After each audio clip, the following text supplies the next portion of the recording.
Hello. Okay, so here we are again. We're going to be looking at a question that I was asked very recently in a roundabout way, actually.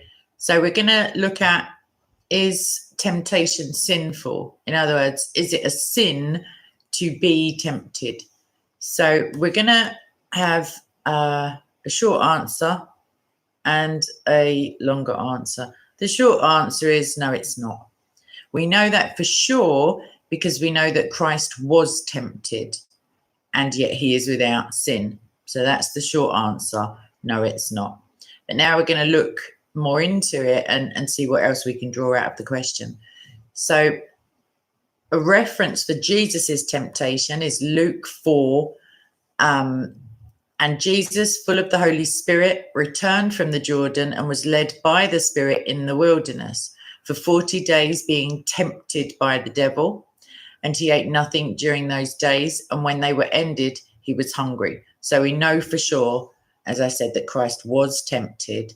And Hebrews 4:15 says this: for we do not have a high priest who is unable to sympathize with our weaknesses, but one who in every respect has been tempted as we are, and this is the crucial part, yet without sin. So one does not equal the other. And it's to our benefit that Christ was tempted.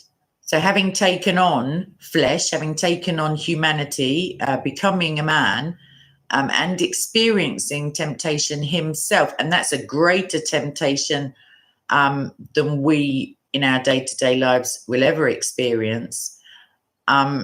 He can identify and empathize with our sufferings and trials of our own temptations. And we see in Hebrews 2:17, therefore he had to be made like his brothers in every respect, so that he might become a merciful and faithful high priest in the service of God, to make propitiation for the sins of the people. And verse 18 goes on to say, for because he himself has suffered when tempted, he is able to help us, basically. So he can identify and empathize with us. And the high priest that's referenced both of those times is Christ. And in him we have a high priest who was tempted as we are. And so not only that part, but he will provide the strength and the support and the assistance to us and for us in order for us to resist the temptations that we come into contact with and struggle with in everyday life. So Hebrews 4:16 says this: let us then with confidence draw near to the throne of grace, that we may receive mercy and find grace to help in time of need. And that's pretty amazing when you think of it, like to in confidence approach the throne. You know, that proves the power of Christ, basically. 1 Corinthians 10:13 says this: no temptation has overtaken you that is not common to man. God is faithful, and he will not let you be tempted beyond your ability, but with the temptation, he will also provide the way of escape that you may be able to endure it. So not only will you not be tempted beyond your ability, your actual ability to be tempted, as it were, the range of what you can cope with is extended a lot by the fact that God will always, within the temptation, provide you with a means of escape. And lastly, on this little section, 2 Peter 2:9, then the Lord knows how to rescue the godly from trials and to keep the unrighteous under punishment until the day of judgment. So even though it's not a sin to be tempted, it is a sin to run with it, to give into it, to encourage it in others, to deliberately tempt other people, basically to knowingly walk into it. So James 1:14 and 2:15 says, but each person is tempted when he is lured and enticed by his own desire. Then desire, when it has conceived, gives birth to sin, and sin, when it is fully grown, brings forth death. Psalm 1:1, blessed is the man who walks not in the counsel of the wicked, nor stands in the way of sinners, nor sits in the seat of scoffers. And finally, for this part, Mark 9:42, whoever causes one of these little ones who believe in me to sin, it would be better for him if a great millstone were hung around his neck and he were thrown into the sea. So temptation comes to us through three different avenues, three enemies of the Christian walk, as it were, and these are the world, secular things, the flesh, and not as it, the flesh, our humanity, and of course, Satan. So we're not called to remove ourselves from the world. That's pretty clear. We're called, however, to be wise, innocent, and alert, like aware of what's going on. So John 17:15, I do not ask that you take them out of the world, but that you keep them from the evil one, who is, of course, in the world. 1 Peter 5:8, be sober-minded, be watchful. Your adversary, the devil, prowls around like a roaring lion, seeking someone to devour. It's pretty strong imagery. And then Matthew 10:16, behold, I am sending you out as sheep in the midst of wolves, so be wise as serpents and innocent as doves. So according to Romans 13:14, which says, but put on the Lord Christ and make no provision for the flesh to gratify its desires, we're not to provide opportunity or provisions or make way for the arousal of sinful desires. So they may be there, but to deliberately inflame them is something that Paul certainly speaks against. And we also shouldn't therefore put ourselves knowingly into situations that we know may trip us up. And that's not to say that all things are not possible in God, and if God is on our side, who is against us, etc. But to deliberately test yourself when you could be using your spiritual gifts elsewhere and to the edification of others and the betterment of some certain situation, to just sort of skip in glibly is ill-advised at best. So Hebrews 12:1 says this, therefore, since we are surrounded by so great a cloud of witnesses, let us also lay aside every weight and sin which clings so closely, and let us run with endurance the race that is set before us. So we can't entirely stop desires of a sinful nature or sinful thoughts, as it were, coming into our minds, arising. We're being told not to entertain them, to resist them, and to use the power of the Holy Spirit that we have in us to counter them and to basically crucify them, as it were, put them to death. So Romans 8:13, for if you live according to the flesh, you will die. But if by the Spirit you put to death the deeds of the body, you will live. So, it's known as mortification of the sin nature. And that's a part of living a Christian life, or at least good attempts at that. So in the same vein, we can't keep Satan from tempting us. It's not really within our remit. But we can be prayerful at all times, ceaselessly, and we can also be alert and watchful for the wiles of Satan, basically. We can be confident that he and his minions can do nothing more than God allows. God, if you think back to the story of Job, God is sovereign over everything. And as we've already seen, he will not give us temptations greater than we can bear, because there's a built-in get out clause, as it were. Satan is completely and utterly, he's dangerous, but he's an already defeated foe. And we know who defeated him, and we have a personal relationship with his master, as it were, with the person who mastered death. And also his activities are limited by his master. Job 2:6, and the Lord said to Satan, behold, he is in your hand, only spare his life. So God is still sovereign. God is still giving the final caveat to his permission.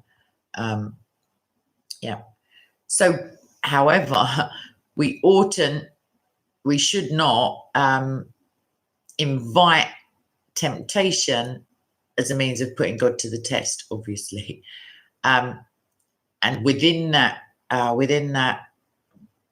warning, as it were, putting others into temptation's way, for whatever reason, actually, especially when we know rather that they are particularly weak to some certain form of temptation. It's not very Christian. So 1 Corinthians 8:12, thus sinning against your brothers and wounding their conscience when it is weak, you sin against Christ. And that reminds me of whatever you do to the least of these, you have done to me.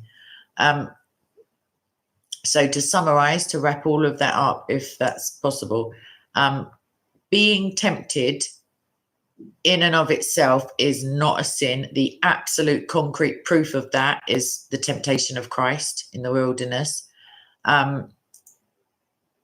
However, deliberately inflaming others, putting them into the way of temptation, tempting them, and inviting temptation to yourself. I mean, it's great to have confidence in God's sovereignty, and that's of course the correct position.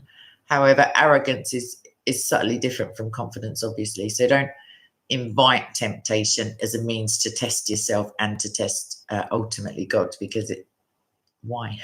There's enough evil in the day, as we see in the gospel. So temptation is an entry point for sin. So it conceives sin, as we read previously.